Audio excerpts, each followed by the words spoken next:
Hoover Planning and Zoning meeting to order, and ask the secretary to call roll, please. Mr. Wood, Here. Mr. White, Here. Mr. Reed, Mr. Knighton, Here. Ms. Driver, Here. Ms. Peace, Here. Ms. White, Here. Mr. Wieseman, Here. Mr. Lovoy. Here. This time I'd like to ask Mr. Knighton if he'd give us the invocation. Please bow your heads. Dear Lord, please guide this body this evening as we make decisions. Bless us all this holiday season, and please bring peace to our world at this time of disorder in the world, and bring peace to our community. We pray all of this in your name. Amen. Amen. Ms. Peace, would you lead us in the Pledge of Allegiance, please?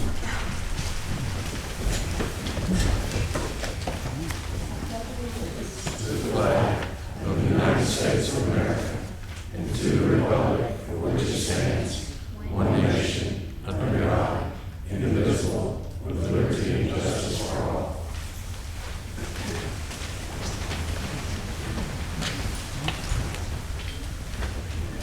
Each one of the commissioners are given minutes for the last month's meeting prior to this meeting.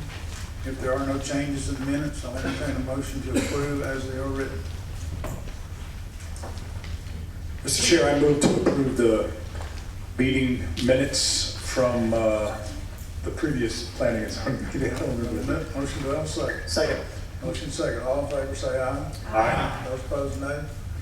Motion carries. This time we need to approve the 2025 planning and zoning calendar.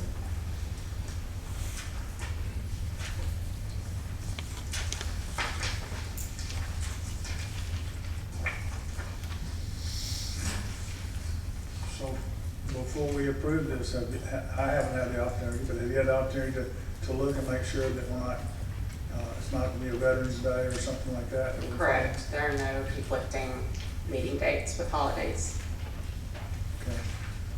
What about national, I mean, like one of the playoff games? I don't control that. I'm not sure we can vote. Okay. I'll entertain a motion to approve the dates that are in our packet. So moved. Have a motion, do I have a second? Second. Motion second. All in favor say aye. Aye. Those opposed, no. Motion carries. At this time, we have to elect officers for 2025. I'm going to turn the meeting over to the secretary and ask her to conduct the elections, please. The floor is now open for nominations for chairman for 2025.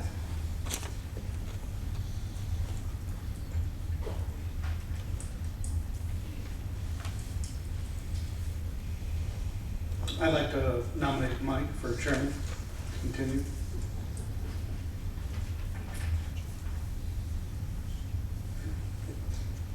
Second.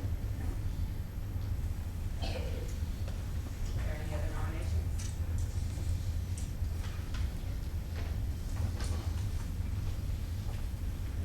Need a motion to close? Motion to close.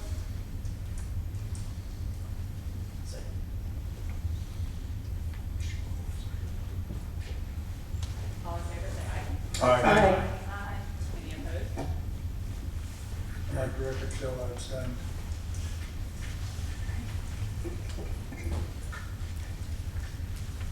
And so, Mr. Wood, you're chairman again for 2025?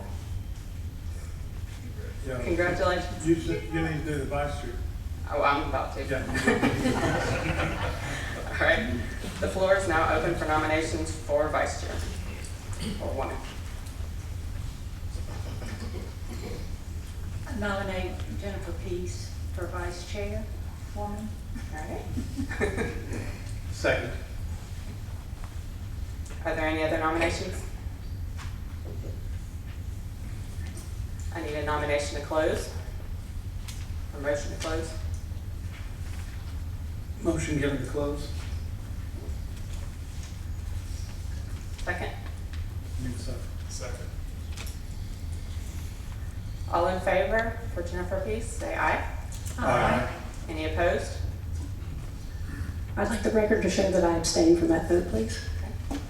All right. Congratulations, Ms. Peace, you are Vice Chairwoman. Okay, I'll take that. All right, we have two cases tonight that have been continued till next month. It's a case S 11-2433, it's preliminary plat approval for Gawain subdivision. It's an 8-lot residential subdivision. That case has been continued. And S 12-2437, it's final amount approval for property located at 8069 Castle Hill Road, Lot 57, Greystone Sector, Phase 1. And it's been continued to next month, which is January what? Oh, it's in that. January 13th, same time, 5:30. If you have an interest in either one of those cases, no new notices will be sent out. You need to be here at 5:30 to talk about it if you have an interest in the case. Are there any questions to what I've just said? Okay. The first case tonight is a case that was continued from last month. It's a zoning and conditional use case. Amendment to the Tattersall PUD, rezoning subject to the planned commercial with conditional use and the development of a mixed-use center. Staff has some comments that they want to talk about first. Yes, Mr. Chair, as we discussed in the work session, should the Planning Commission vote favorably to recommend this to the City Council, we would request that there be a couple of items taken into account. The first being that the approach of Greystone Way to Alabama Highway 119 be improved by the developer in accordance with the recommendations of the traffic study, and that the applicant addresses comments made in the body of the text of the PUD amendment that we noted on pages 16. That is the committing to a new parking study prior to the development of the commercial sector of the planned unit development, and that being a step taken once at least 75% of the balance of the site is developed and occupied. The alteration of the self-storage use in the use table set as conditional use rather than permitted by right. And on page 24, the reference to section 1010 of the zoning ordinance be modified to section 10.11, and that comments made on the parking exhibit be addressed. That is exhibit I at the very back of the document.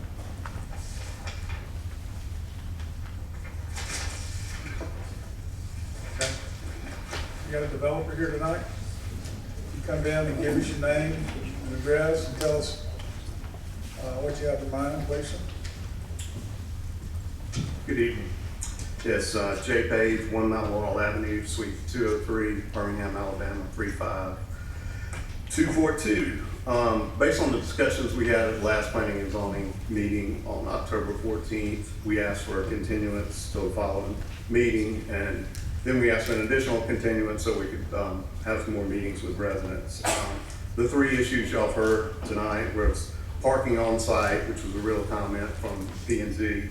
2, traffic concerns, because we needed to update the traffic study based on some other changes. And then we wanted to meet with residents based on, we had meetings with them previously, but we saw a different group this time and met with other residents. So in the process of doing that, since that October 14th meeting, we held a community meeting at Double Oak Community Church on November 4th with all of our team here. We met with a handful of Greystone residents at 2 different occasions at Greystone. And then we also had a follow-up call last week with 2 of the main individuals that were kind of leading the surveys and some other things. As a result of all that, the concerns from P&Z, you've heard it, we modified the plan to do away with D, E, and F, the commercial, until the point in time that we develop 75% of the site. We can do another parking study at that point in time. If we need additional parking, we'll have land for that. Second, because of some concerns from residents about it being mostly market rate multifamily and active adult, we decided to add 30 condos to the plan in Building H here in purple. That'll be subject to pre-sale requirements because, you know, from our standpoint, we're not convinced that that market will accept 30 built for sale condos there, but we wanted to put that forward based on the concerns from the residents. And then finally, we updated the traffic study, which the current zoning, the traffic study, if y'all approve this new village concept and allow us to create a really great place here, current traffic would be 50% of our current zoning if we continue with commercial that we're already approved for.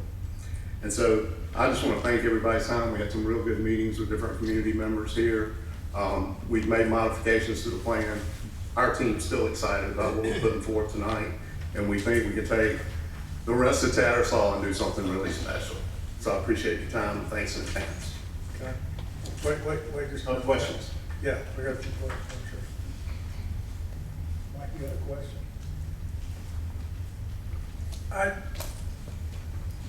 I guess you just sort of answered it, but do we know, and I know this isn't your development, but I know that you've enlisted the help of a traffic engineer to give you the new traffic study, but is there any pre-existing study that we had that was done prior to the Whitby development, just with that many new units being inserted into the market? Do we know what impact that was made on that intersection there at Greystone Way, Brook Highland Drive, and 119 prior to this? Because the last meeting, I brought that up, and that data didn't exist here in this room. So I just want to make sure that we have that, just so we can see some kind of impact study for I'll turn it over both to developments together. Yeah, Aubrey Long and Skipper. My name's Aubrey Long with Skipper Consulting. So yes, so in our previous study in the last meeting, we did the study without the Whitby in place, and so that result is in that study. We went back and added in the projected traffic from the Whitby and analyzed the same study intersections in that. So that is reflected in our most recent study. And just indulge me, because I think it'd be good just to get it out for discussion. What improvements specifically need to be made to both sides of that intersection at the 119 Greystone Way and Brook Highland? So based on our analysis of that intersection, so it would be the Greystone Way side. It currently has a left turn lane and a shared through right. So we recommended to add an additional through lane for that, to add capacity for that. And the queuing was one of our main concerns for that approach. So in doing that, that would cut down those queues and improve the overall capacity of that side. The laneage on the other side for Brook Highland Parkway, you already have left turn lanes, through lanes, you have a free flow right turn lane for that approach. So from a laneage standpoint, there's nothing to add there. The analysis showed that would still operate acceptable.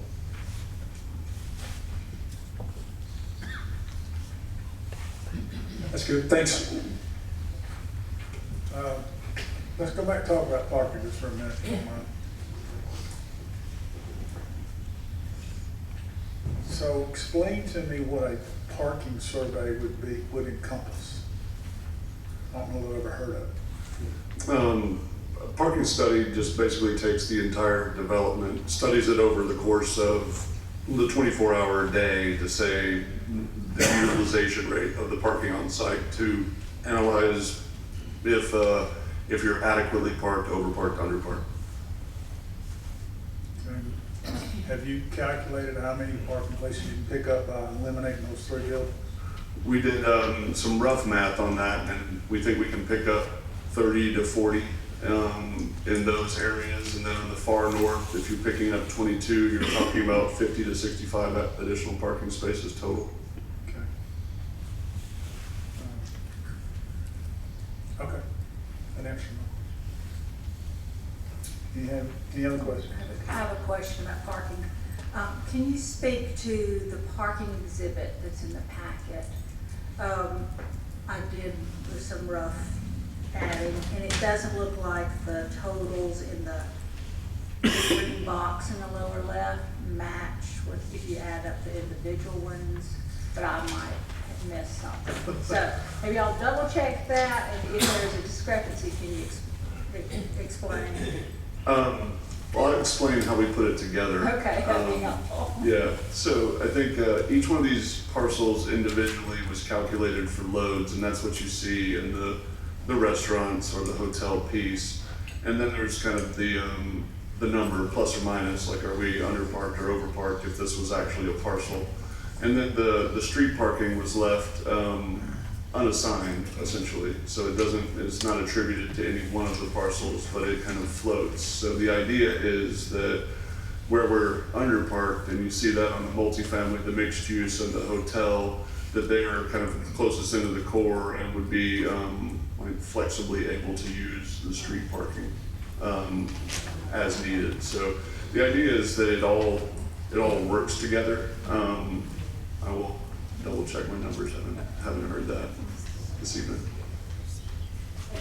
It seems Mr. Martin had the same thought that I did, that numbers didn't quite add up. So. Any other questions, plans, Mr. Lovell? No. Okay.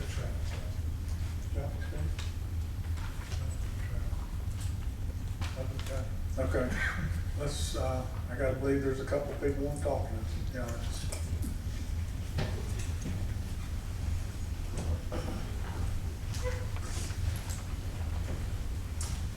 My name is Dale Gorham. I live at 1900 St. Ives Drive here in Greystone, Birmingham, Alabama, 35242. And I want to thank the Planning and Zoning Committee for the opportunity to present our survey data, which I think we did very well, resident comments and opinions over the past couple of months. Mr. Martin and your staff did an amazing job with us, and we really appreciate that. Along with Mayor Picato and several of the members of the council.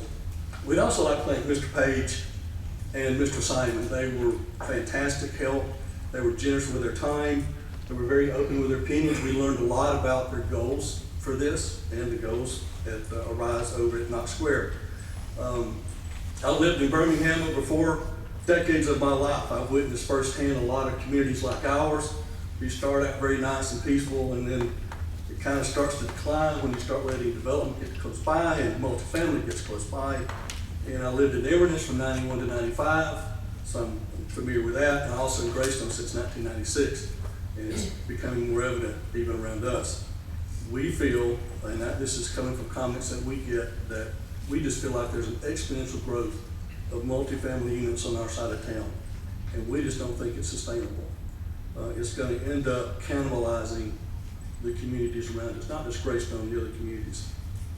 I feel confident that this section of Tattersall that we're talking about, overall, not just this particular piece, but the overall part, was left as a buffer for the Greystone community.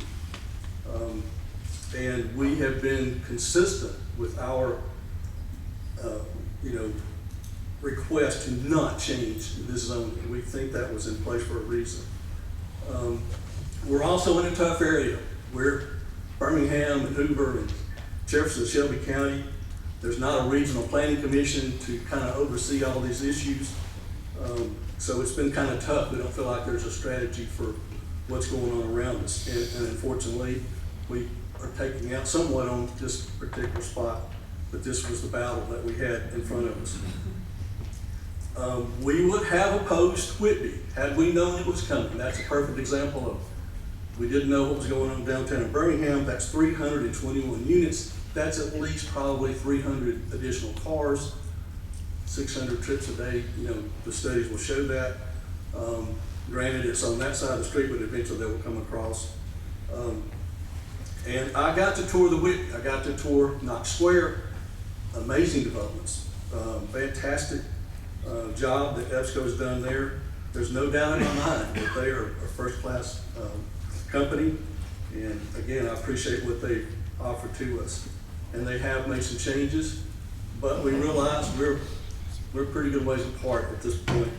We're not asking the Planning and Zoning Committee to determine this fact. We just feel like there's too much in this little bit of space. It just cannot sustain another 300 units of multifamily in that area, like the size of the Whitby or the size of the Knox Square, and in addition, a 125-room hotel. As far as we can determine, and we tried to check around, this is the first of its kind project in the Birmingham Hoover metropolitan area, where you've got a hotel and apartments on top of commercial buildings on the first floor and 3 stories of apartments above that. And we just don't think it's fair as a Greystone community to be a test case for this. When I first moved to this side of town, Inverness Lloyd, the restaurant, was the only thing out there. They just built Chili's. And my family would say, who wants to move out there? There's nothing out there. I said, well, exactly. That's why we moved out there, because we wanted to get away from the hustle and bustle of town. But since I've been here, there at least 30 years, and recently in the last 5 years, things have changed dramatically, especially the past 2 or 3 years. We're being impacted every day by the increase in traffic, noise, and everything else that goes on with this development. More than likely, all my other neighbors moved out there for the same reason, to try to get away from the hustle and bustle. So we're worried that the very thing that attracts some of these developments out to Greystone is going to end up killing the golden goose, which we are, and we don't want that to happen. So you are our only protectors, you and the city council. And so we're asking you, along with the 2,300 people that submitted petitions and 800 people that did surveys and the hundreds of people that came to our different meetings, we're just asking you that you keep Tattersall as a planned community. Thank you for your time. Okay. Thanks.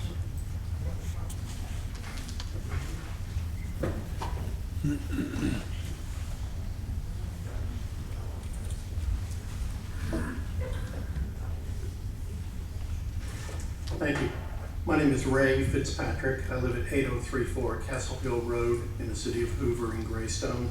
My office is at 1200 Corporate Drive in the city of Hoover as well. I spoke at the last meeting. I've reviewed all the plans. I've been to several of the meetings. I agree that everybody's been very cordial and helpful, but as a practical matter, this plan is no different than the plan that was before you in October. This is, at bottom, a 350-unit apartment complex, period. They got a little bit of commercial mixed in, but actually tonight we heard for the first time that some of the commercial is optional too. The developer has proposed that one building of 30 units be tried to market as condominiums, but they left a big out to convert it back to rental apartments if they wish. Similarly, the hotel is optional. They can convert the hotel to, what is it, 52 or 48, I can't remember which, rental units as well. So when you put all those numbers together, we're really talking about a 350-unit apartment complex with a little bit of commercial mixed in. And that's what they're looking for here, and that's what is really going on. The traffic study I received today, and I thank your staff for providing that to me. I've looked at it very quickly. If you just read the executive summary, the word that I see throughout the summary is poor. Poor are the conditions now.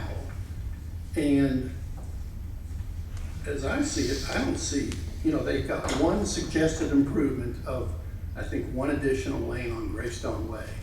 That's not going to solve anything. It's not going to make a material difference, and nothing in this study suggests that it's going to make a material difference. And again, I looked at this just quickly on page, I believe it's 19.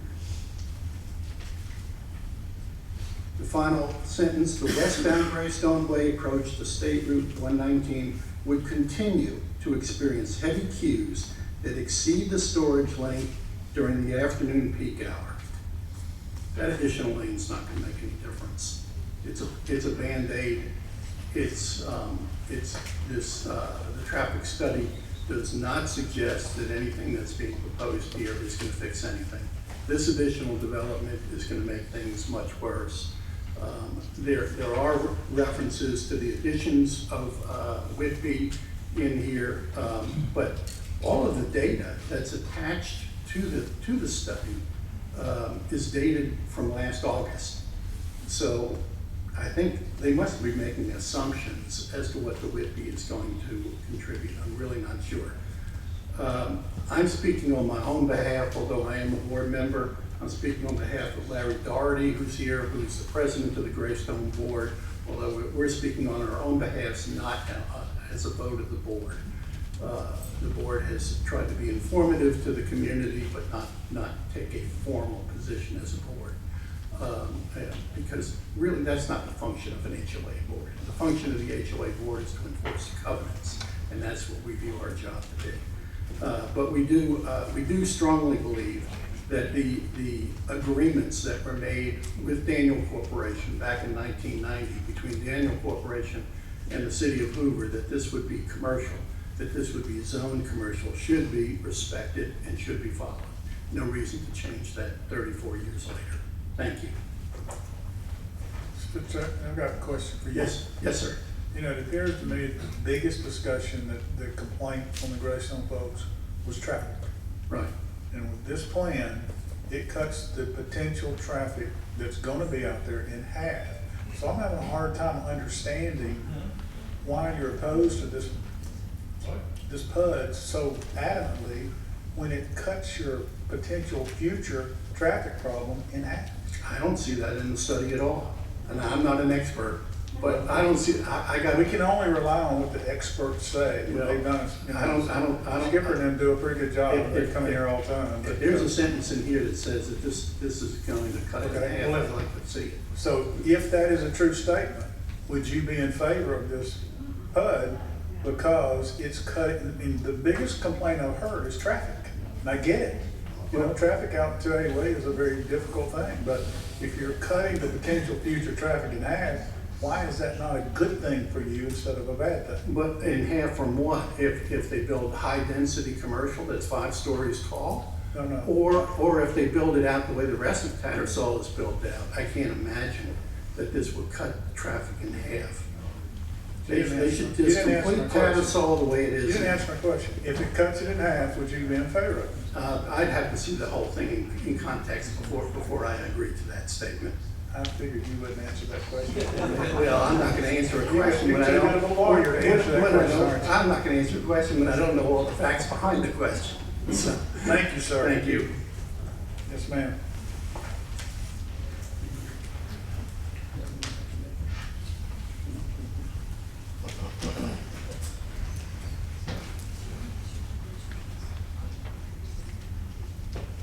Hello, I'm Catherine Jones. I live at 1254 Greystone Park Drive, Birmingham, Alabama, 35242.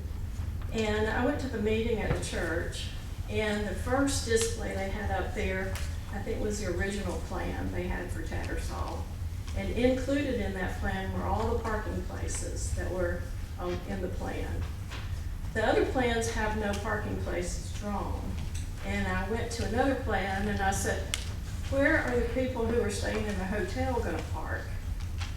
And they kind of laughed and said, well, I guess on the street or maybe Publix parking lot, which I don't think Publix is gonna agree with that.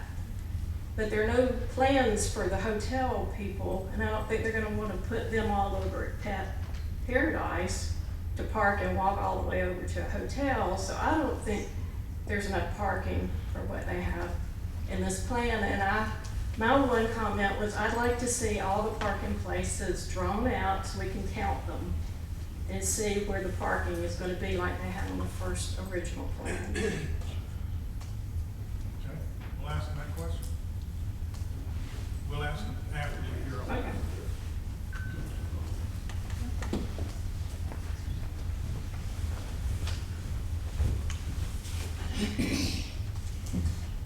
Hello, I'm Ashley Lovell. I'm at 3504 Shandwick Place, and I'm actually really glad that you brought up the traffic situation because my troubled experience with all of this is actually unrelated to traffic. It's part of the problem. But the main problem boils down to the health, the safety, and the well-being of the residents that are affected by Tattersall. So I'm here to ask that you do not approve the rezoning of Tattersall from planned commercial to planned commercial with a conditional use. I will support our reasoning in two ways. First, illustrating the efforts we've made in capturing the community voice, and second, presenting factual evidence of the negative impacts to the community's health, safety, and well-being if Tattersall is rezoned. To begin, at the last meeting on October 14th, Mr. Wood, you encouraged us to meet with the developer, and we took that direction seriously. To that end, we worked hard as a community to communicate with EBSCO, Corporate Realty, and Hoover City. I appreciate the efforts that you guys took. I really, really do appreciate that. So first, our efforts in capturing the community voice. We have 2,297 signatures that are opposing this rezoning from our community. We have 2 surveys that are showing overwhelming opposition, 84.7% against residential development and 71.7% wanting to maintain planned commercial zoning. We have conducted, or there's been one community meeting that had over 65 residents in attendance, and then there was the EBSCO open house meeting, which was well attended for the entire 2 hours of the duration. We've had 2 one-on-one meetings with EBSCO, the first one to discuss our petition and our survey results. We've had a second follow-up meeting where they presented to us modifications. And I've provided you all with weekly communication as well as the city council. I'm sure you get tired of seeing my emails because they're quite long. But also, Tattersall has been widely covered in the news, and these efforts reflect a clear message from our community. We don't want Tattersall rezoned. But this just isn't about preferences. The rezoning directly impacts the community's health, safety, and well-being, and these are the stated core values of the Planning and Zoning Commission, and they correspond directly to my second point of presenting factual evidence of the negative impacts to the community. I emailed all of these cited facts to you guys this morning, and I also have a copy of them right here if you'd like to see them in print. I'm happy to provide those with you. First, health. Dense housing increases vehicle trips, worsening air quality and respiratory issues, especially for children. A daycare is located in Tattersall. Safety. High-density housing is linked to increased crime and weaker community ties. Apartments increase the risk of theft, fires, and pedestrian injuries. Emergency response times are slower in high-density areas. Traffic. Might as well talk about it. Rezoned areas experience more vehicle accidents, congestion, and parking overflow. Apartments require more parking, which pushes demand into neighboring streets. Big problem for us. Well-being. Overcrowding raises stress levels and can harm families emotionally. In closing, we've worked together as a community, met with the developer, and presented clear data. Rezoning Tattersall would negatively affect the health, the safety, and the well-being of all of the citizens of East Hoover who are impacted by Tattersall. We respectfully ask that you keep Tattersall zone plain commercial and vote against this rezoning request.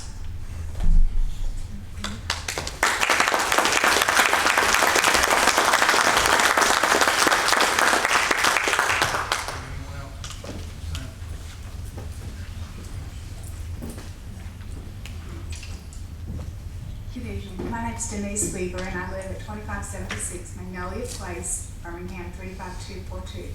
I have 2 concerns. One, as we continue to say, is the traffic. And living in the Magnolias, as you exit our neighborhood, the median there is very narrow. So you really can't go out and wait for the traffic coming from your right to clear until you go out in the median. So you pretty much have to do a direct shoot across there. Increased traffic is going to make that riskier for people in the morning hours taking children to school and all. The second one, and so I'd like to know if there's an impact study down Brook Highland Parkway, because so many people cut through there anyway. So I'd like to know what's that traffic impact. The other question I have is has there been an environmental study? In our neighborhood, we've had 2 floods in the last, I think, 6 years, in which 3 homes have been flooded. That is a convergence of Jefferson County, Shelby County, and Hoover. And so these homes have experienced all of the air conditioning stuff underneath was washed out. 2 cars were damaged in the last flood, like totally destroyed. So I would like to know what's the impact study environmentally on runoff and that sort of thing. And I don't know if that has been addressed, so we can have. Okay, we'll ask the question. I mean, what I've seen out there is Greystone is higher than this property, is that not true? Well, we're in the Magnolias. That's on Brook Highland Crossway, across from Brook Hills. Or Brook Highland, I'm sorry. Isn't that uphill too? Isn't it uphill also, or is it downhill? It's kind of in between. I mean, it kind of goes up and down, but we've had 3 homes. They picked the cars up and moved them in the garage. The water was so big. And then underneath in the crawl space, it ripped out all of their air conditioning. Okay, we'll ask that question. Okay, thank you very much. I got that question. I didn't exactly understand the question on the traffic. Okay, so if traffic's increased, it's my concern. If traffic is increased and you can't go out into the median because it's very narrow, so you can't go out and wait for the opposing traffic coming from the right if you're turning left. So you have to go straight across and wait until and so if there's increased traffic, it's just a concern of the safety of getting out onto Brook Highland Parkway. So it's just a statement and not a question on that. It is a statement. Okay. Thank you. Sorry. I want to make sure. And I ask, is there a traffic study on Brook Highland Parkway of how that would be affected? Okay, we'll ask that. Thank you. Any other questions? Yes. Rod Clark, 3812 Ken Ross Drive, Birmingham 35242. Just a little more addition on parking and traffic. Since we have multiple municipalities within 2 square miles or less on Brook Highland Parkway, Highway 119, all of these traffic studies that I've seen so far only address the actual property. We're not addressing the flow off of 280 and then the next exit that goes into Tattersall further south beyond the Walmart there. So that impacts the whole area. And we're just looking, if you're just looking at the land that EBSCO is developing, not even speaking to what would go there, but if you're adding the apartments from Whitby, which was owned by the city of Birmingham, and then you add another 300 units or hotels or whatever, you're talking anywhere from 600, 1,200 vehicle traffic or whatever. Most people don't own 1 car if they have a family. So again, the traffic study should be done by ALDOT, not just for the property to be developed. And that's the major question for all of us that have to traverse Brook Highland Parkway, because that's the shortcut down to Tattersall. So there's more than one jurisdiction that is really responsible for this area. So we ask that you have some kind of consolidated consideration with those jurisdictions as well. Okay, we'll ask that question. Yes, sir.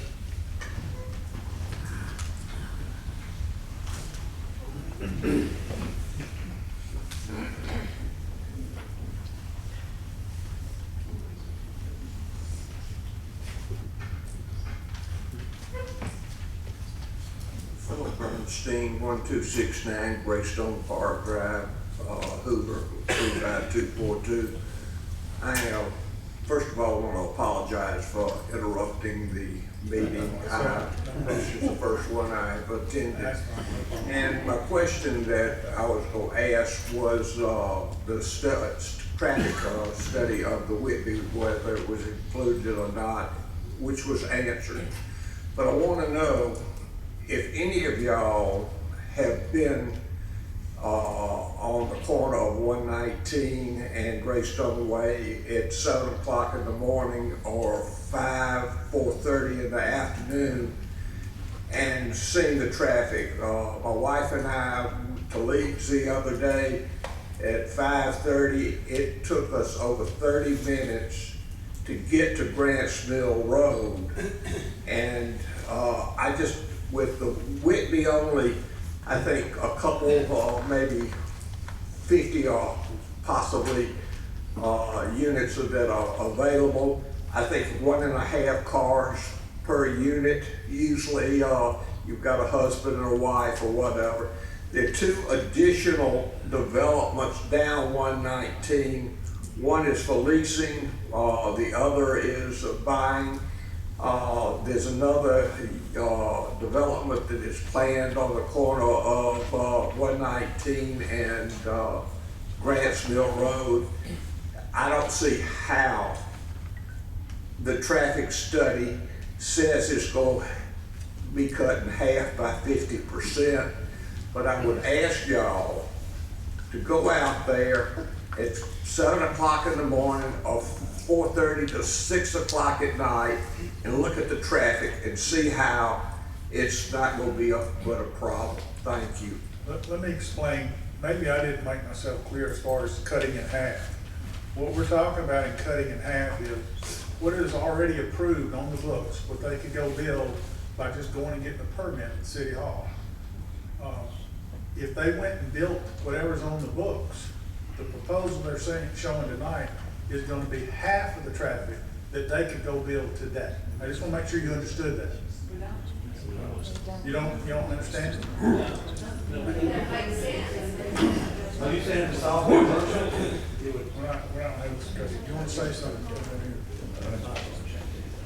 Sure.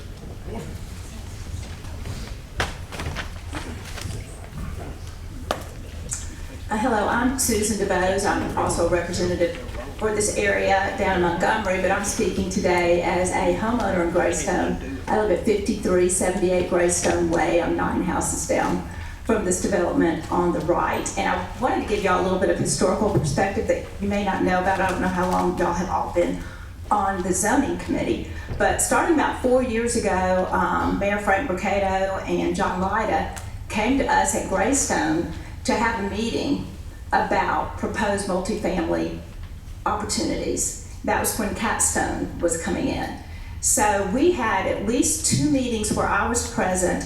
There was a meeting or 2 after that, and this was just a group of residents. They came to us because they were interested in our opinion.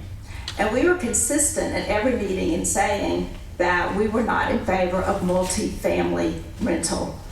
And we sent them back every time to relook at it. And it would take months and maybe even a year before we came back again. So we consistently told Hoover officials and the developers who started out as Capstone that we did not want multifamily. I'm assuming since they came to us that they were interested in our opinion. I'm assuming since Mayor Mercado and John Lyda asked for me to get this group together that they were interested in our opinion. So I think we are giving you a very consistent opinion that has not changed over the last several years, and I hope you'll take all that into consideration.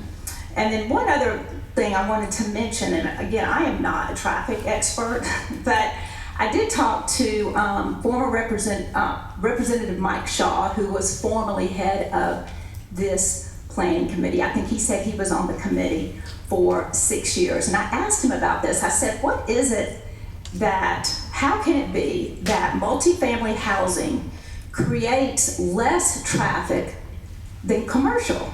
That just doesn't make sense to me in my brain. How does that work? And he said, well, that's actually disputed. You will hear developers say that multifamily housing will create less traffic. He said, I don't believe that. He said, I think that is a false statement.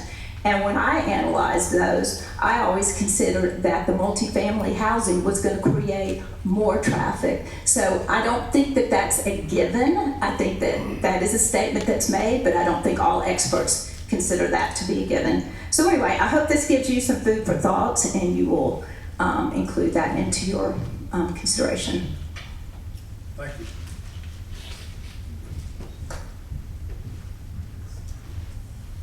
Billy Ely, 1000 Somerset Lane, Birmingham, Alabama, 35242. It's in Brook Highland subdivision. Just a general comment about parking. Built walk-ons. Walk-ons in the evenings and the weekends have to use the Alabama Power credit union parking lot to park because they don't have enough parking places.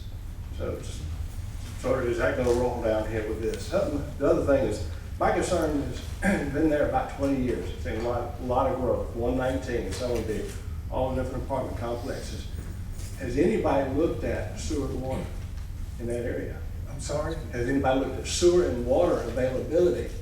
You know, in 20 years, I haven't seen any growth or any work in that area around sewer and water, other than this station on the corner of 280 119 that they constantly have to repair. But I know there's 2, Brook Hills,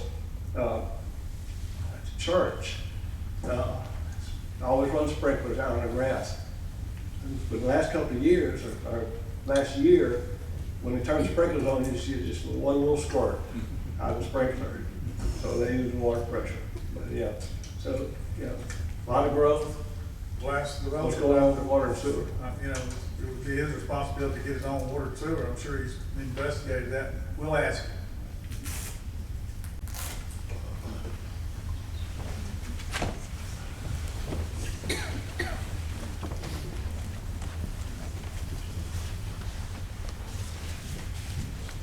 Thank you for the opportunity to comment. I'm Coco Mack at 809 Royal Terrace, Greystone Founders, and I moved to Greystone about 25 years ago.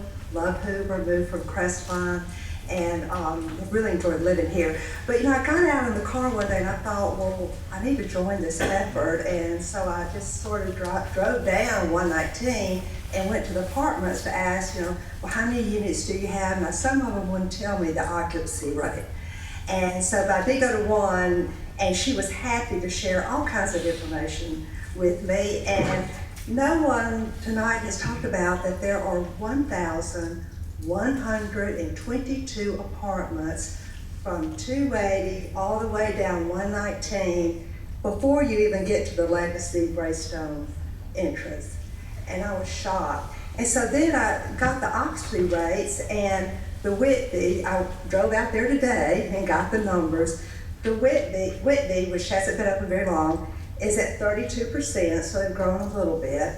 Outlook at Greystone has 300 units, they're at 96%. Colleges at Greystone has 189 units, they're at 71%, so they've gone up a little bit. Retreat at Greystone has 312 units with 96% occupancy.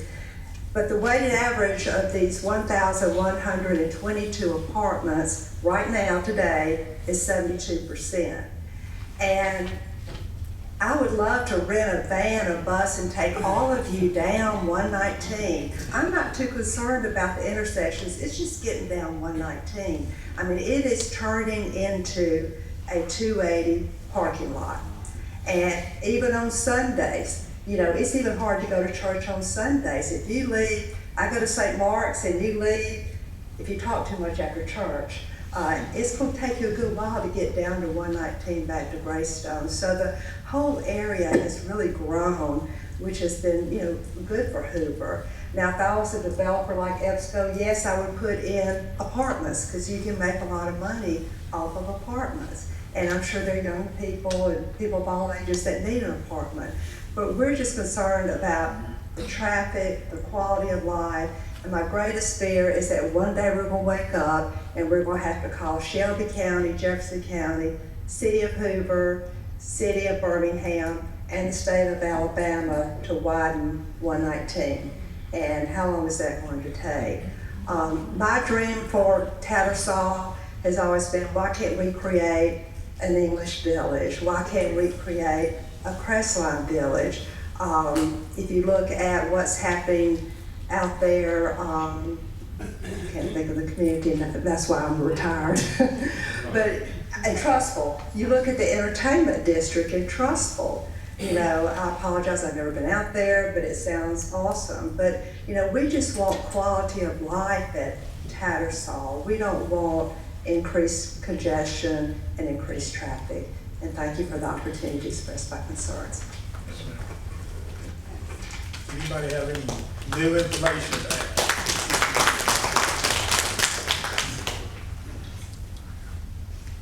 No new information. All right, let's talk to the developer. Got one more. This gonna be new information? Same thing about traffic and all? Can you keep it very, very, very brief?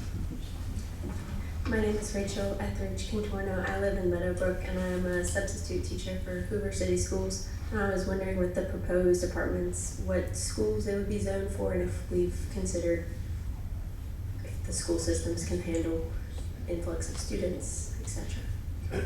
We did go over that last month, and we got a comment from the city school, the Hoover City Schools at Spain Park, and their school system could handle this with no problem. So okay, so Hoover City Schools zoned, Greystone Elementary. Hoover City Schools. What elementary school? I don't know what, Greystone Elementary. Greystone? but the school system said it would not impact their schools in a negative way in their opinion.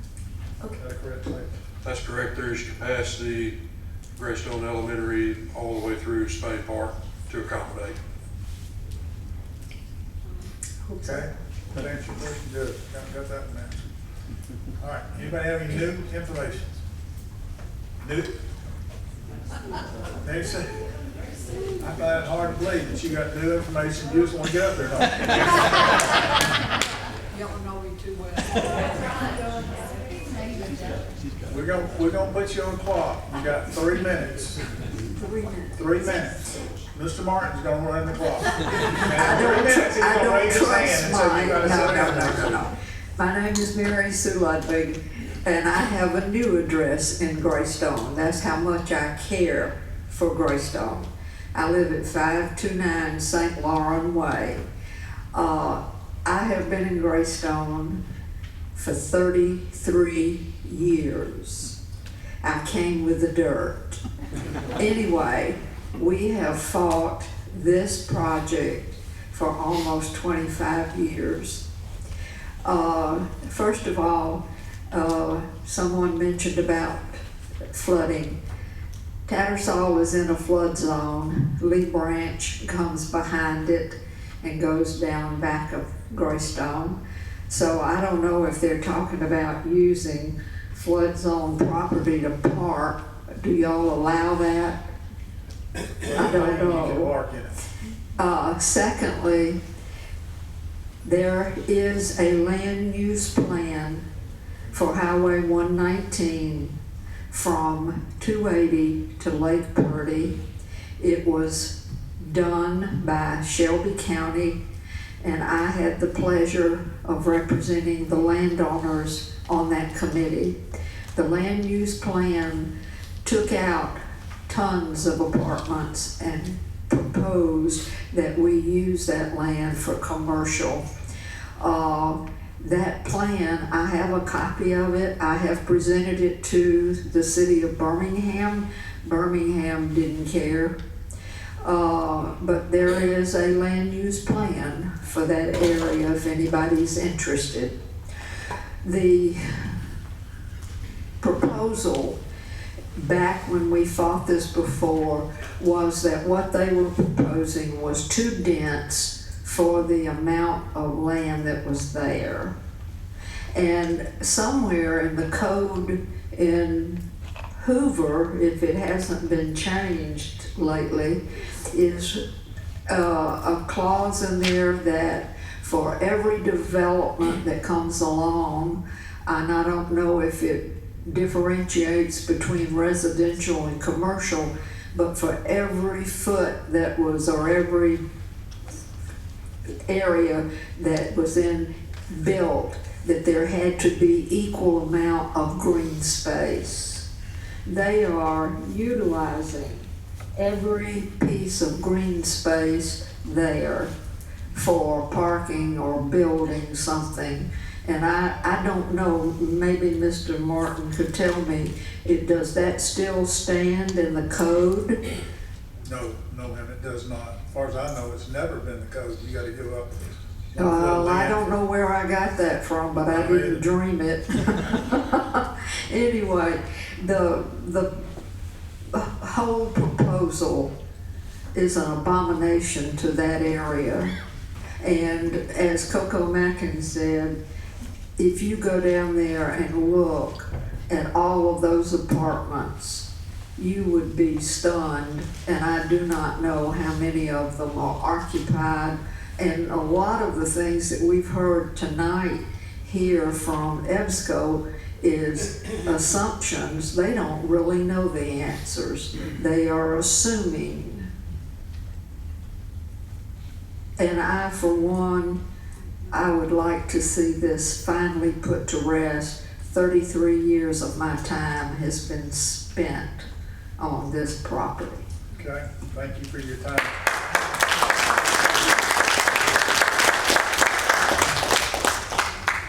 All right, let's get to developers back up here, and I got some questions for you, see if you can answer. I had a statement from somebody saying hotel parking, you have no parking for the hotel, that you need to park over in Publix or somewhere else. Tell us about that. That's not accurate. There's actually a hotel, or there's a lot for the hotel parking that's immediately behind the building. And so you've calculated that if the hotel's full, that lot will accommodate everybody that goes to that hotel? Looking at the parking exhibit, there's a deficit around everything that touches the street parking. So it doesn't accommodate 125 cars, but we have available street parking that would make up. So the way the exhibit here works is that the street parking is unassigned but flexible for all of the uses that are around on the different parcels. So we're calculating the off-street parking in the lots is one number, and then the parallel parking that's on the street is a separate number. Okay. All right, what about environmental study? I don't know, I don't think we're talking about a phase one environmental study, because I know that's something the banks want, but I think it has to do with storm sewer drainage, that sort of thing. It's a combination of things. My name is Matt Sims. I'm with Shoal. We're the civil engineer on the project. Excuse me. The question did get brought up to us about if there had been any environmental studies done on the site. We have an environmental engineering department that looked at all of the publicly available information that would naturally flag any areas of potential concern. Those areas include the USGS quadrangle maps, Fish and Wildlife Services critical habitat maps, National Wetlands Inventory, floodplain data, and the Web Soil Survey, and there are no specific areas of concern to warrant any further study based on what we found. Is this property in the floodplain? There are portions of this property that are in the floodplain. We don't propose any buildings within the floodplain. There is parking proposed in the floodplain for a floodplain development permit that we would follow standard city of Hoover procedures for. No floodway? Well, there's no improvement in the floodway. No. All right, we got some traffic. Get our traffic down there. We got a question from traffic study from Brook Highland side. Have you done a traffic study on the Brook Highland side? So that's further up back towards 280. No, it's across the street. Can you explain exactly across the street from where? That's true. Corner 119 in Greystone Park, Greystone Left. Leaving where you're adding a turn lane, go straight. I got stuff going on. Can you help me, please? Can you show this on a map? I'm just trying to locate. So Pull it up on the map, Mac. It's the feeder that runs right into Greystone Lake, right at the corner of 119. It's centric to this development. Right there, right there. yeah, okay. So that piece of Brook Island Parkway, that's what you're referring to. Right there. Have you been there? Where that street is. Okay, so when we do a study, we always set the parameters of what we're studying. There has to be some kind of limits that we have, or else we're just going to expand. For this development, we identified these intersections that we have in the development. As part of that, we collect existing counts that come from Brook Island Parkway and all the surrounding roads that feed into these intersections. We go through that when we meet with engineering staff. That's discussed and approved from the beginning of studies anytime we do these studies. So the limits that we have for this study are the 4 main intersections that we identify. Okay. All right. There's been some that don't believe that this particular project will create half the traffic that could be put in as it currently stands. So do you have some scientific data that would disprove that that information? Sure. So anytime, every single study that we do where we're projecting traffic, we have industry standards that we use. It's called ITE. These are data that's pulled from actual studies where people have gone out and counted these developments, and there's just an exhaustive list of any type of development that you have, where you have multiple studies where they list out what the development is, the size and everything. They do the counts there, and through that, they develop rates. So these are based on actual counted data. And they publish these in a manual. They're updated regularly. And so that's how we do our analysis. We go through, and if so in this case, we have all the identifying land uses. We look at the size, and we go through the manual, and that tells us those trips. And so industry standard is how we use. Okay, so your company is the one that established half the traffic. It was not the developer, it was Skipper. Yes, and I can go through that exercise of what we did. But what we strictly did was we looked at currently zoned, one of the original plans for this that had 170,300 square feet of retail. It had 7,500 square feet of sit-down restaurant and 3,500 square feet of fast food.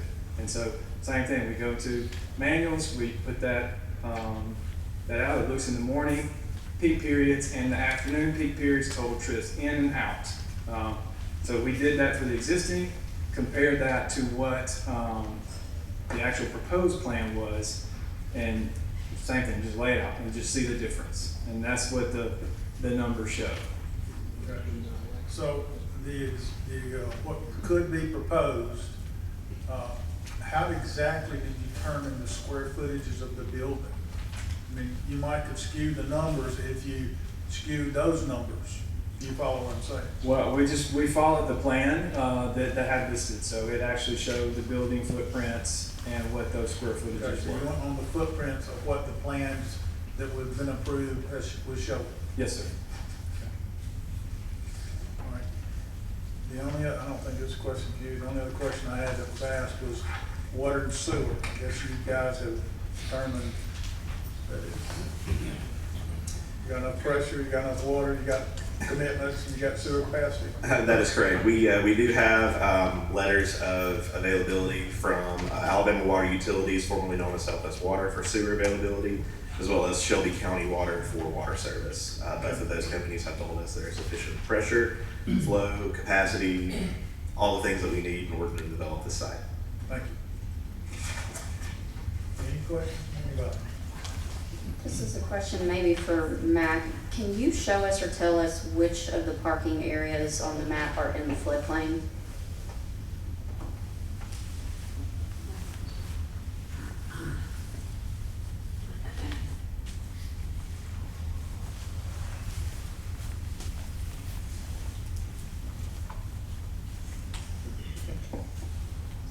Bear with me one moment.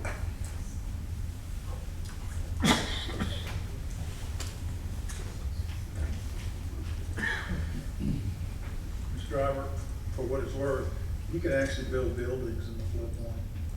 I mean, you have to bring them up out of the floodplain by raising them up, but they could construct buildings toward the code.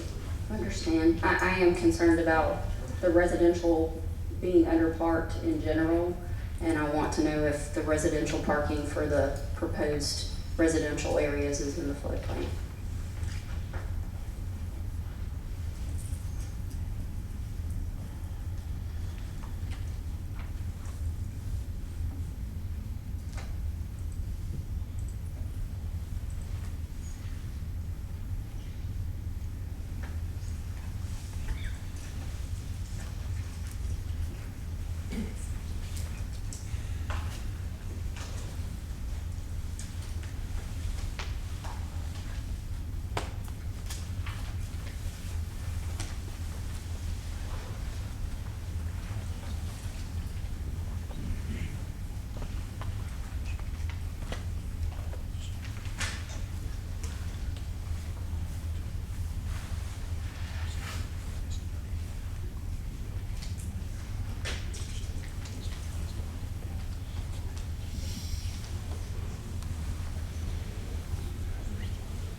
according to FEMA, we do have some Zone AE, which is 100-year floodplain toward the far back end of the site.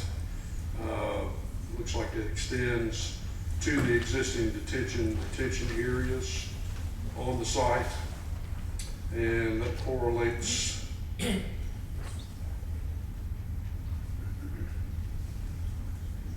roughly with the purple boundary shown on the exhibit.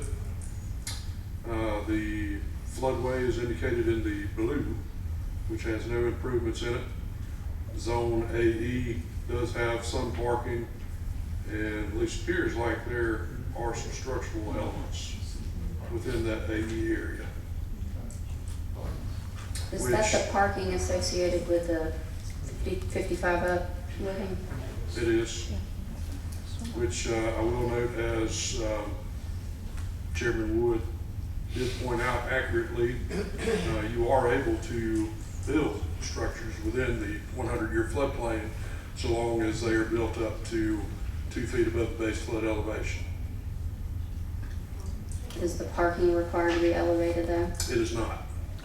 Thank you. Can I ask just one quick question? I'm just really simple with that map up there. Gotta get you to come up here, we're gonna get you recorded. Okay, if you don't mind. My name is Tony Jones. I'm at 1254 Greystone Park Drive. This is the first time I've seen a map that shows any parking spaces. What I'm trying to figure out, we've had 3 meetings, and not one time on the original plans have they shown parking spaces. The reason they're not there, because there's not enough of them. How many 2-bedroom apartments are there gonna be? And how many 1-bedroom apartments? You don't know. No, We don't really know. we're not gonna do that, sir. If Well, we have don't questions, know. That's what I'm trying to We'll say. ask the questions, but we're not gonna get a dialogue between you and Ms. Lovell. Okay, can you give me the answer for that then, I please? can't, but we can ask them, if you got any other Okay, questions. ask them, and I'll wait. Well, I'll ask them when you get finished asking all your questions. My question is basically, why are you taking something into consideration when there's no exact numbers of parking spaces? There's not enough parking. There Thank is you. an exact number of parking places. There is? Yes. How can you have that if you don't know how many bedrooms they're gonna be? Whether they're gonna be 2-bedroom, 1-bedroom? Well, I mean, what I'm saying, that the parking spots are laid out. Where? On what drawing? Parking spaces are based on a per unit calculation. They're not based on a per bedroom calculation. We'll note that they do lay out the percentages of the units based on the number of bedrooms in the document. So you'll take the maximum number of units and extrapolate these percentages to get those units. I appreciate it. Thank you very much. Okay? That's all I had. Sir? Hey, I'm You got Ruth some Cole. new information there? Yeah, I've got a question. Okay. My name's Ruth Cole, 3009 Chandwick Court. I would feel like I'm letting my community down if I didn't. I'm for progress. Let me say that. First of all, I'm for progress. It's inevitable. I wish we had a different set of circumstances, but the 20, 30 years behind us has gotten us to where we are. You know, there's multiple people that haven't gotten along over this whole process, but we do have a traffic problem, you know, out in our community. And I want to make sure I'm reading this correctly. When I look at the traffic study and I look at figure 2, existing turning movement volumes, if I'm reading this right, it's saying that the direction that I go every day, let me say that, what I don't like about the traffic study is I don't see Greystone Way on it. I just see the private roads of Tattersall Park Drive and Tattersall Park Boulevard. That when I understand Tattersall Park Boulevard, and I don't think the numbers are right. I drive it every day, I sit in the traffic, and for there to be in the AM on Greystone Way going across to Brook Highland, only 198 cars, and that was in the span of hours? How do I read, I didn't have a chance to read the entire thing. Right, Okay, but is it a 2-hour peak volume? 7 to 9, I think is what I picked up. What is it? No, ma'am, you're gonna have to ask us the questions. We're not gonna get into Well, dialogue what with were the the peak developers. hours? What are peak hour volumes? I thought it was 7 to 9. So you're wanting to know how many cars from 7 to 9 in the morning, is that what I'm hearing? Well, I see what they predicted on here. I just don't think that's actual. Okay. Because I mean, I sit in the traffic and I'm there at 7 o'clock. I can only imagine what happens after me. And your question would be?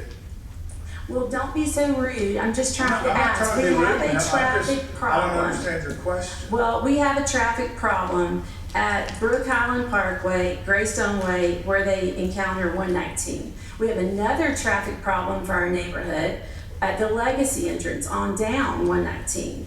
And like somebody said before, it's about 5 different entities that have to come together to give us help. So why I'm speaking is that I would feel like I was doing my neighbors wrong if I didn't question these numbers a little bit further.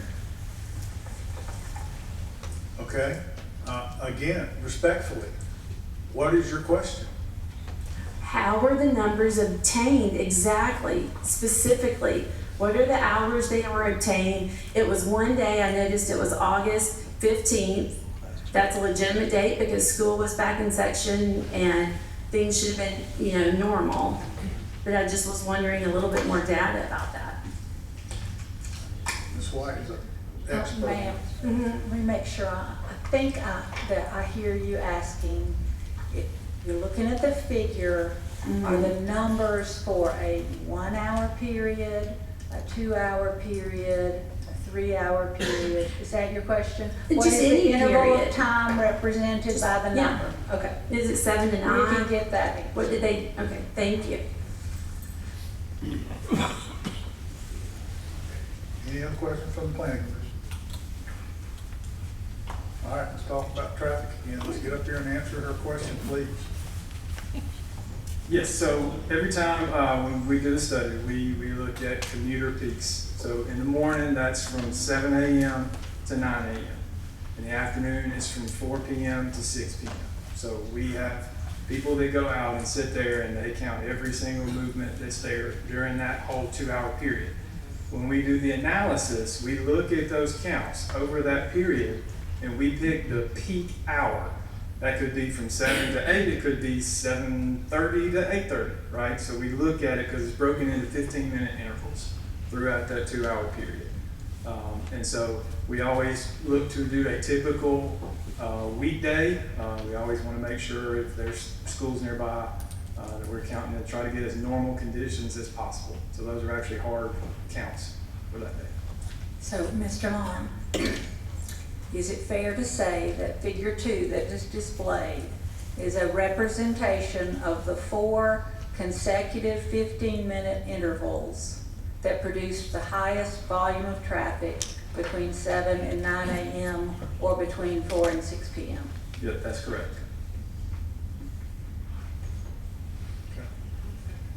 Thank you. Any questions, please? Any new information from anyone in the office? I'll entertain a motion. Mr. Chair, I'd like to make a comment. In the October meeting, I mentioned that I would have to abstain from the voting because my company had a relationship with the Tattersall Publix shopping center. That relationship's no longer in place, so I'm reinserting myself into the vote, let's just say. Thank you. Again, if there's no other information, I'll entertain a motion for one of the commissioners.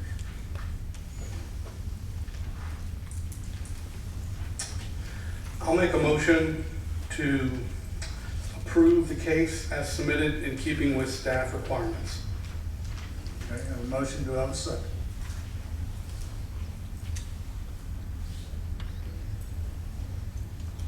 Second. I have a motion and a second. All in favor say aye. Aye. All those opposed say no. No. All right, let's do a roll call. Mr. White, No. Mr. Knighton, Aye. Ms. Driver? Nay. Ms. Peace? Aye. Ms. White? Aye. Mr. Wieseman? Aye. Mr. Lovoy? Aye. Mr. Wood? Aye. So the ayes have it. Motion carries. For your information, we are a recommending body, and this will belong to council, and I'm sure you'll have the opportunity to talk to council when it comes up to council. Just watch. I'm sure you'll be getting information on it, but if you have an interest, it is going to city council. Okay? Appreciate it.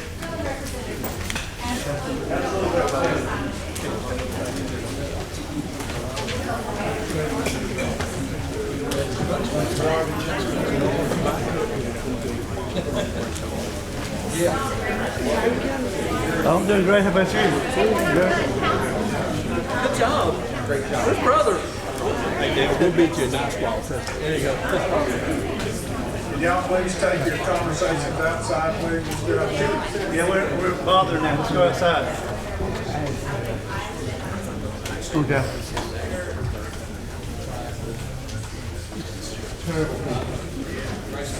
Totally disgusting. Great job. Yeah.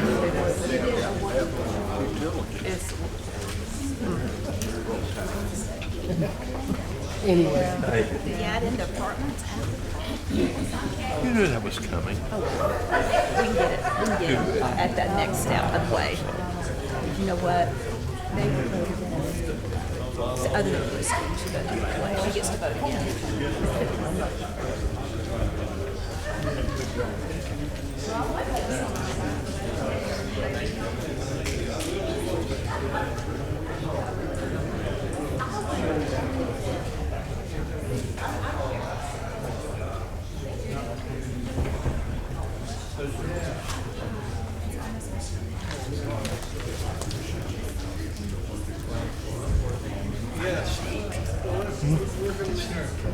We have another case that was continued from last month, subdivision cases S11-35, final amount approval for Joseph and Sons addition to plat number 1. Staff has some comments, I'll let them make their comments. Yes, sir. Staff has reviewed the plat before us, and we recommend approval contingent on a note being placed on the plat prior to recording. This note should state that owners of respective lots shall bring their property into conformity with the development criteria of the zoning district within which they reside and/or receive appropriate variances from the Board of Zoning Adjustment prior to any new certificates of occupancy being issued to the premises. Okay. Who's here representing this case? Just give us your name and address, please. Brandon Lake, 1550 Woodrow, Chase Drive, Hoover, Alabama. Okay. Any comments on this case? Well, thank you, Mr. Bunny Yawns. I'll entertain a motion. I'll make a motion to approve with staff condition. A motion, do I have a second? Second. Motion second, all in favor say aye. Aye. Those opposed, nay. Motion carries. Good luck to you. Thank you, sir. The next case, the S-12-2439, is kind of a sister case to the zoning case. I'm gonna put it to the end. And if you've never been with us before, I'm gonna read the subdivision cases in a block. We've had a chance to go over them in our work sessions and satisfy ourselves, but if you have some questions, we'd be glad to hear from you.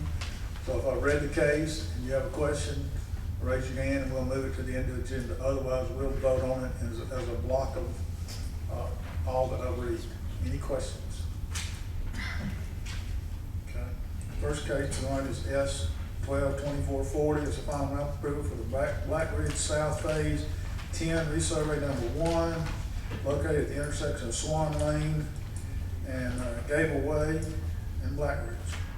Purpose of this resurvey is to reconfigure the lot line between lots 2034 and 2035 and common area of 94.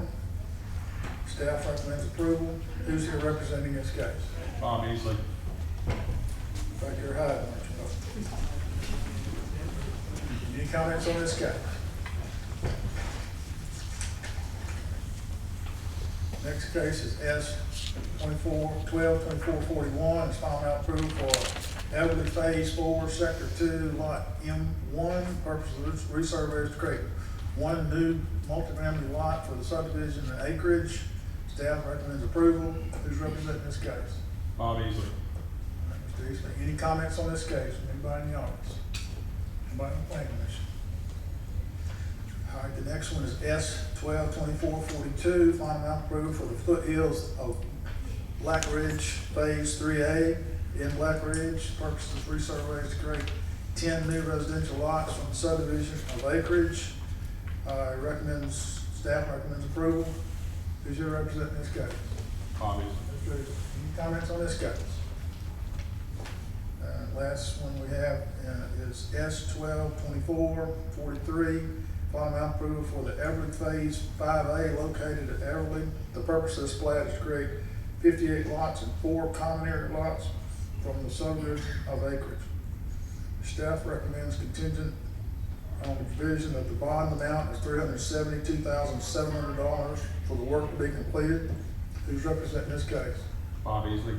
Mr. Easley, are you okay with the $372,700 guarantee or the bond? Yes. You are. Any comments on this case? Then I'll entertain a motion. I'll make a motion to approve the 4 subdivision cases, S 1224-40, S 1224-41, S 1224-42, and S 1224-43, in keeping with all staff comments. Okay, I have a motion, do I have a second? Second. Motion say, all in favor say aye. Aye. Those opposed, nay. Motion carries. Okay, we're gonna move back to the middle of the agenda on the first subdivision case of the night was S 122439. It's the final map for 2020 Trammell Chase Drive to resurvey of lot 15 Chase Park Estates and lot 1 of Harvey's addition to River Chase. The staff has some comments on this one also.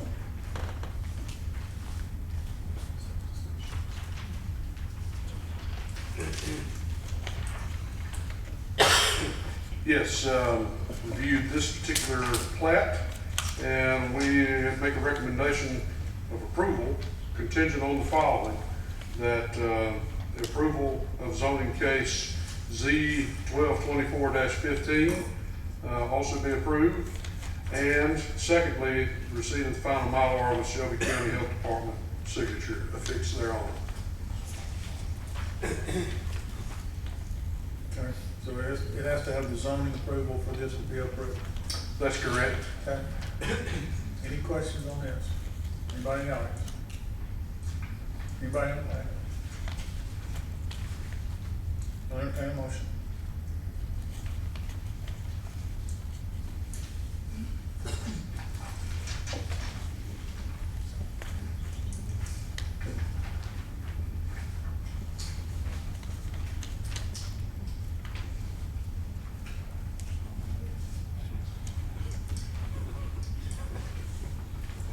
Do we have anybody want to give a motion?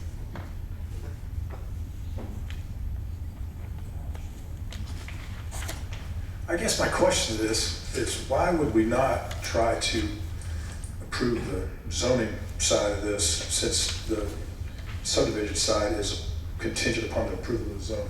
Okay, we'll do that. Just so we can knock that first domino down. Let's go to the zoning side.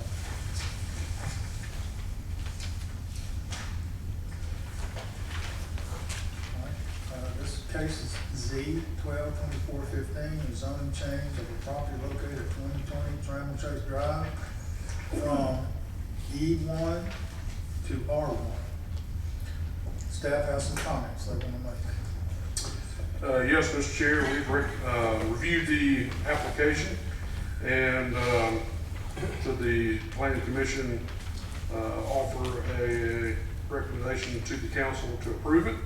We would request that this said approval be contingent on the following: that 1, the subject property is entitled to only 1 dwelling unit and should not be subdivided into additional lots. And 2, that the existing front setback be maintained. Okay. Do you have any response from any of the neighbors? We've had a couple of calls about it that were from neighbors that were noticed. No opposed? They were fine once it was explained to them. We did have one gentleman stop by that asked for that application last Friday, and he was curious about what was happening. How close to the lot line is it, goes about 10 feet? From the current lot line, it's less than 10 feet. So they're gonna purchase additional property. Yes, sir. And when they purchase additional property, it will be how far from Approximately 13, 15? 15, 13, 13 feet.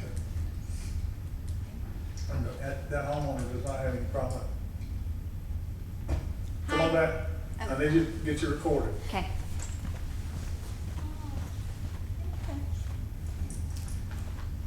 You give us your name and address, please? Hi, I'm Lauren Preston. I'm at 2020 Trammell Chase Drive. I wanted to speak to the neighbors. We do have a letter of support from the neighbor that we share the property line, and we already have purchased the property so that we can have more room. And we provided a deed. Do we have a copy of that letter? Yes, and the deed. Okay. Sounds good. Thank you. Any other comments? I'll entertain the motion. Mr. Chair, I move that we approve with staff recommendations zoning case Z TAC 1224 TAC 15. A motion, do I have a second? Second. Motion second, all in favor say aye. Aye. Nay? Nay. Motion carries. Good luck to you. Get your swimming pool. And Mr. Chair, that was for the zoning case. We still have the I'm subdivision. going back. All right,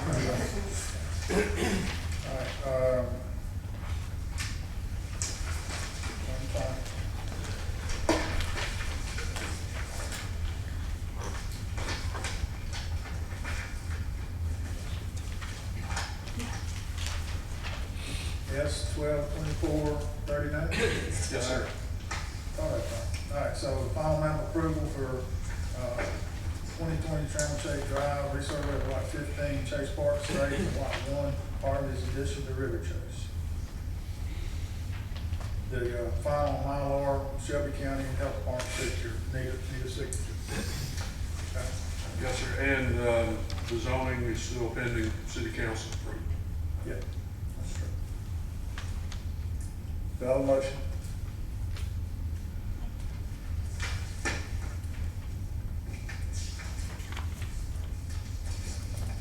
So moved. Or a second? Second. Motion is second. All in favor, say aye. Aye. Those opposed, nay. Motion carries. Good luck to you. All right, got one more case somewhere.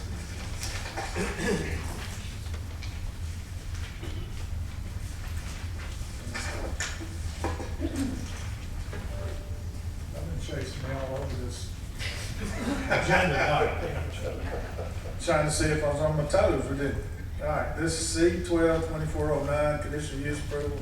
Change the current classification of daycare 3599 Deerfoot Drive to daycare home to group care home. Staff has comments. Yes, sir.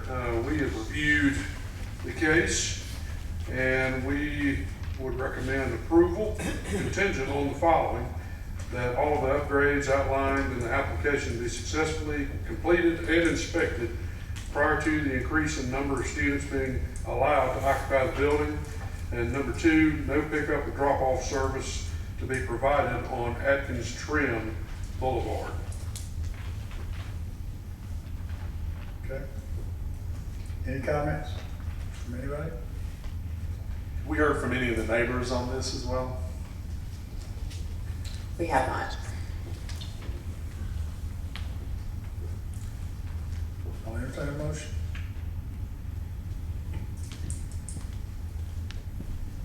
Mr. Chair, I move to approve conditional use case C-1224-09. Motion, do I have a second? Second. And that motion was with the staff comments. Okay. Should have said that. Okay, we still have a second on that? Second. All right. I've got a motion, say all in favor, say aye. Aye. Those opposed, nay. Motion carries.